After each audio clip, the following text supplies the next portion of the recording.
kind of pictured this doing it as the Lost Files with a lot of reverb. I have no idea how to do that. But this was something that Howie just found and brought to me yesterday or the day before. And I found that it was not in my diary and it was worthy of including in my diary. And it was a couple of emails from back in 2008. So this is dated July 17th, 2008. HSUS merger, and that stands for Humane Society of the United States.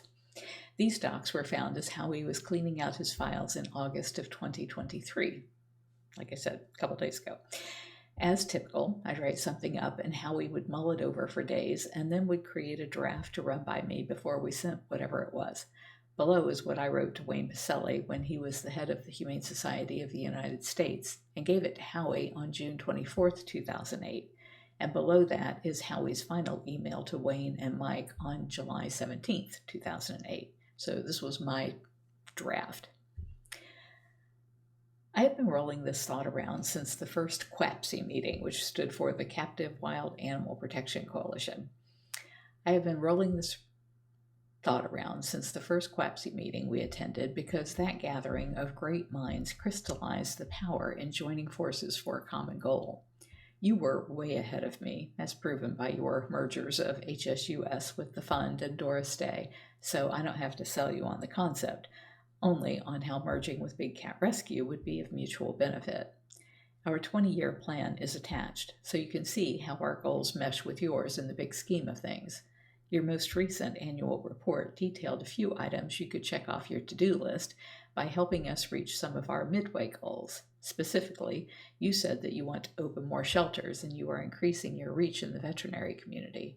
We are running far ahead of our financial forecasts and are setting aside about $500,000 per year towards some of our capital improvements. But we are running a little behind in getting the capital improvements done because we are still half a mile or a quarter of a mile in another direction from the water and sewer that we need to start. We are on 45 acres, just 1/4 mile from one of the region's largest malls, and the undeveloped land in between was just rezoned for a hotel and office buildings. We have been working with the developer to get this done, with the intention of having water, sewer, and a paved road to our gate. His timing, and I'm talking about Chris Day here, his timing was at the peak of the real estate crash, however, so we are at the mercy of the markets as to when these utilities will become available to us. The 10 acres is too expensive for us to buy, and yet unlikely to be developed immediately. Only time or very deep pockets will that's a typo, will fix this, not fix this. Meanwhile, the 40 acres between us and utilities on the other end is selling for $100,000 an acre and also out of reach, and yet unlikely to be built into the 400 townhomes that it was rezoned to be. Once we have the utilities we need, the next step is to build our education center, and we are already having approvals for 64,000 square feet of building to include an event pavilion, classrooms, gift shop, office, snack bar, museum, and more. We have excellent architects and engineers who have donated their services to getting these zoning approvals and doing the initial site plan and designs. The purpose of the building is to do much more to educate people about the plight of big cats and how they can help, and to provide funding for the sanctuary without increasing our tour traffic. We have about 27,000 visitors per year on guided tours, but do not wish to exceed 30,000 visitors on the sanctuary grounds because it is peaceful here, and we intend to keep it that way. The event pavilion and museum could be available to far more people without going anywhere near the cats. Once that building is completed, even if just the first stage or two, we could vacate our existing 1,200 square foot shop and turn it into a low-cost or no-cost spay and neuter clinic for cats. Our intern program is awesome, but if we had a full-time vet to supervise them, we could make our intern program so much more attractive to vet students. The University of Florida in Gainesville is less than 3 hours away and has a huge veterinary department. The clinic would be a great way to train students in the more compassionate elements of vet care. What I love most about our intern program is seeding the planet with people who have spent 3 months being indoctrinated in the fact that these cats are intelligent individuals worthy of our utmost respect. By bringing Big Cat Rescue into your fold, you could help us take this next big step by financing the building of the education center and refurbishing the existing gift shop into a veterinary center that is geared toward a massive spay-neuter operation. By providing the facility with a vet or two, you would enhance our intern program and be providing better vet care for our cats by having full-time coverage. Our present vet is a volunteer and comes at least twice a week, but we cannot afford her full-time, as she currently earns much more in her own practice around the corner. So far, all you have heard is how this helps Big Cat Rescue. So, here is how I think it would help HSUS. Number 1. You add a shelter that is world-renowned and greatly loved, that is home to 130 of the most charismatic creatures on the face of the earth, big cats. 2. You add a veterinary clinic, training grounds, and all of the good that can be done in ending the euthanasia of some 20,000 cats a year in this county alone by offering affordable spay and neuter surgeries.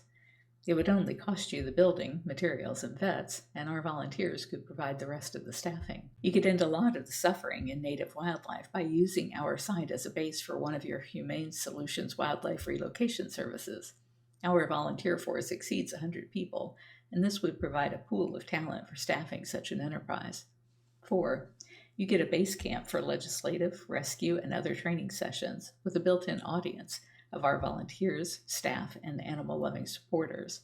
Our current mailing list, from visitors to the sanctuary or our website, is more than 80,000 people. 5.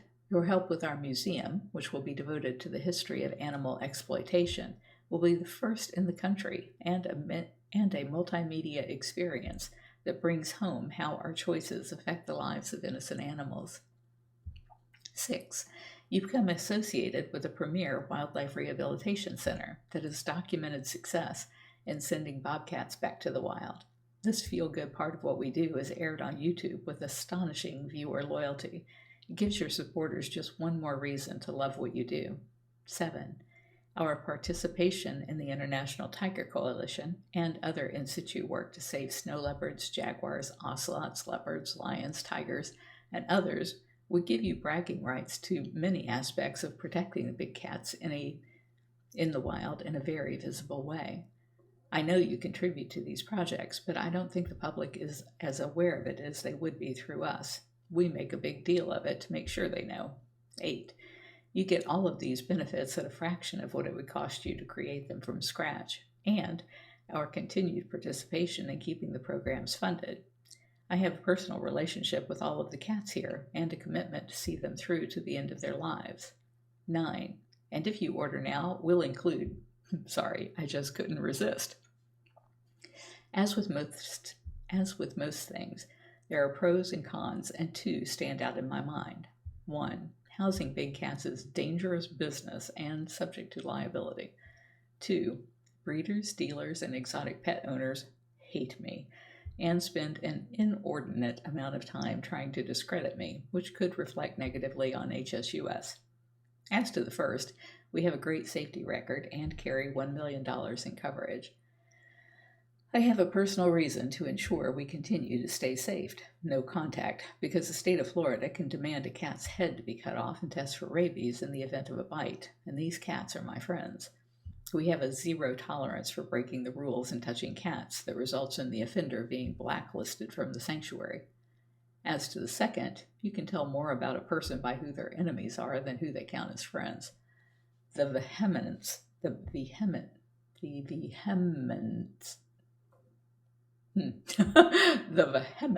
with I'm better at writing than I am at talking. The vehemence with which I am attacked by those who traffic in exotic pets tells me I am on the right track.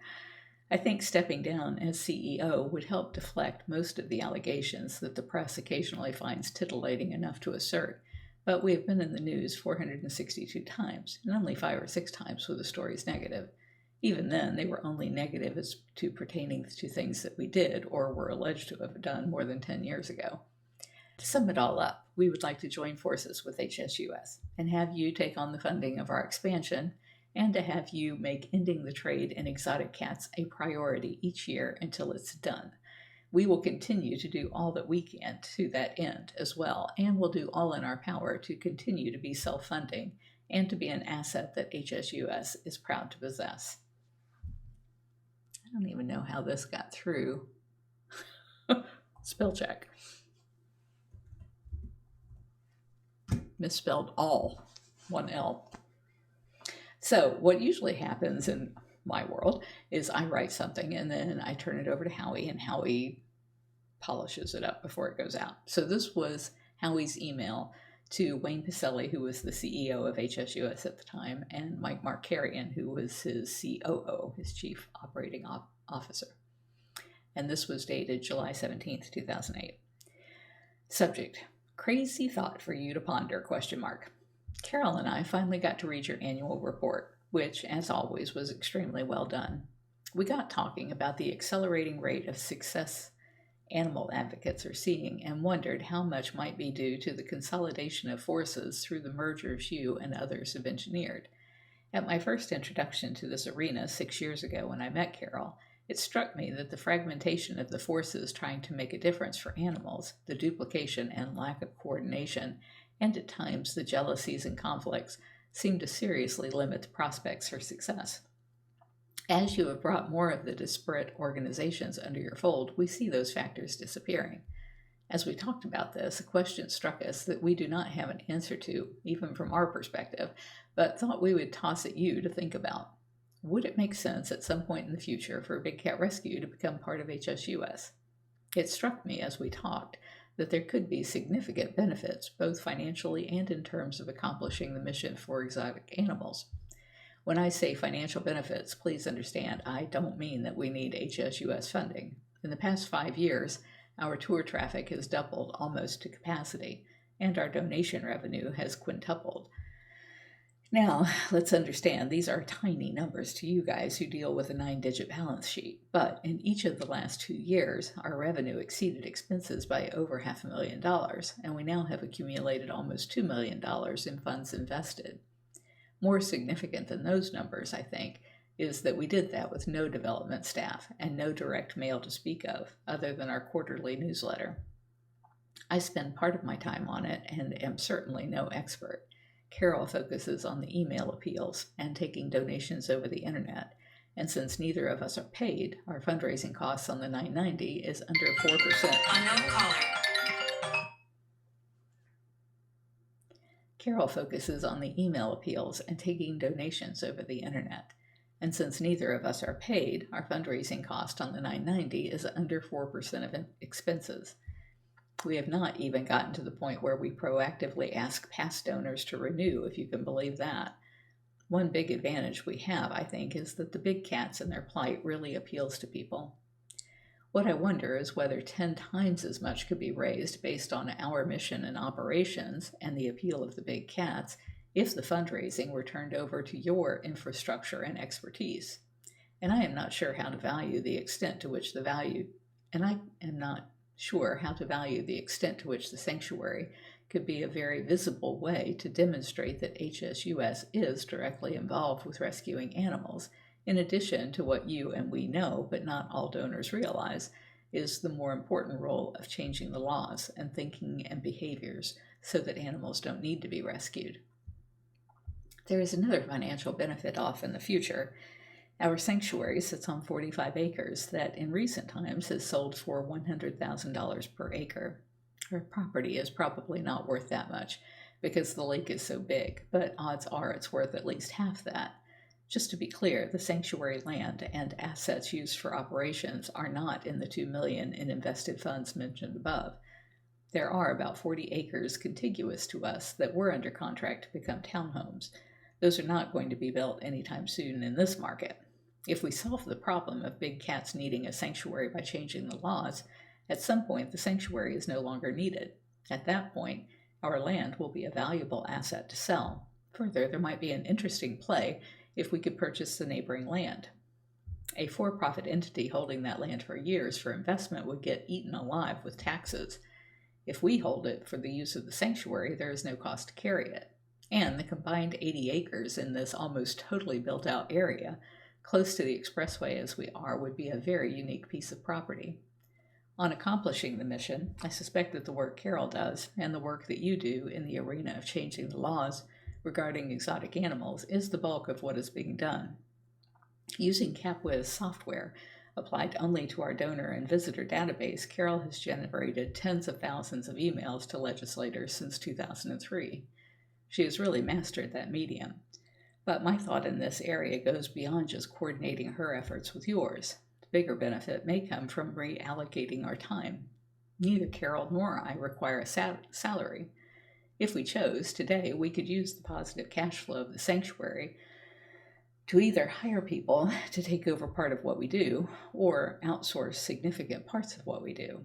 But as a standalone entity, it has been my position that we need to build financial resources to a point where the cash flow from the investments ensures that the sanctuary can survive any economic conditions and the eventual loss of our free labor.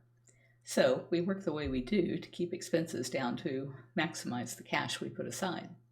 Building reserves like that would not have to be the strategy if we were part of HSUS. So what happens if we could free up significant amounts of time we now spend on finance and development? If Carole's time was freed up, two things happen. One is she can spend more time lobbying and do it in a much more consistent, effective way. Second, she could spend more time on her real estate activities and donate a significant part of the proceeds personally to candidates.